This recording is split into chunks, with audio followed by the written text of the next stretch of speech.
Good morning, everyone. This is your daily guidance for today, July 24th. And the three cards that we're working with today are structure, intuition, and head over heels. So let's open these up and see what we have. Structure. Structure can be a support we gratefully lean on or a cage which locks us in. Sometimes we're aware of having constructed them, and sometimes we mistakenly credit or blame others. Either way, we've made the choice, consciously or unconsciously, to be in the structures that define our lives and our relationships. When a support turns into a cage, be grateful. You've come to an edge of your personality structure and now have the opportunity to redefine what works for you and why. You can be sure that you're bound for new growth and understanding. Of course, if you want it. So you're being asked just to kind of reflect on this contemplation card, not to go into deep thought and analysis, but just to kind of let this roll around as you go through the day and see what ideas, what memories, what thoughts come up around that, or what you witness. Notice what you witness around structures and how you might perceive things differently now that you've heard it put into that context. Now, the energy we're being asked to embody as an energy is intuition. And why is that important? It's important to learn how to embody energies because by doing that, we can literally, deliberately, consciously change the chemical soup of our body. And of course, when we work towards the things that make us feel good, typically what's going to happen is let me say this, when it's aligned with our higher heart, with our compassionate heart, when we're working in that range, that's where we're going to have the most positive chemicals running through our body. So intuition, let's see what this brings up for you in terms of a feeling, because that's how you can get back to generating that energy for yourself. Think of the world around you, energy, people, places, things, as being in conversation with you. Be on the lookout for messages and synchronicities. Expect them to happen. Acknowledge anything that might be a message and act as though they're real. Say thank you. So if you think about how this would make you feel if you're going into your day and you're expecting to get messages and be guided by various different possible communication styles, whether it's picking up the right book at the right time or having somebody say exactly the right thing to you at the right moment.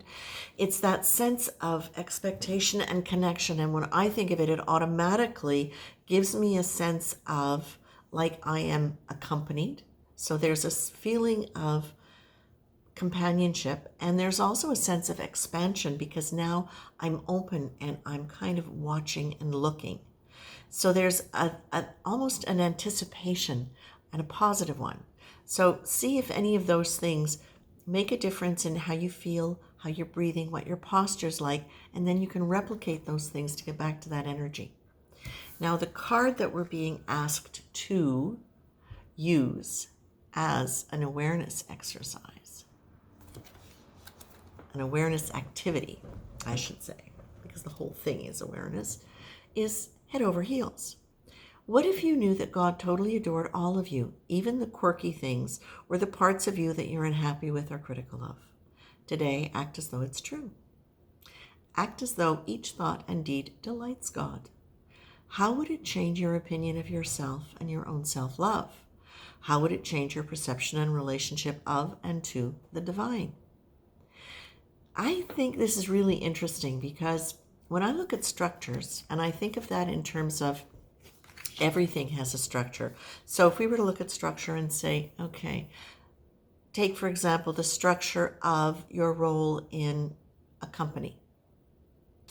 You might have one particular role where you do only this, this, and this, and everybody else now will do their job once you've done this, this, and this. You are in a structure and you have a role in that structure. But what happens now if all of a sudden the people that are supposed to be doing this, this, and this after you do this aren't doing it anymore? Oh, now you have to pick up the slack. Now the structure of that company has changed. Okay?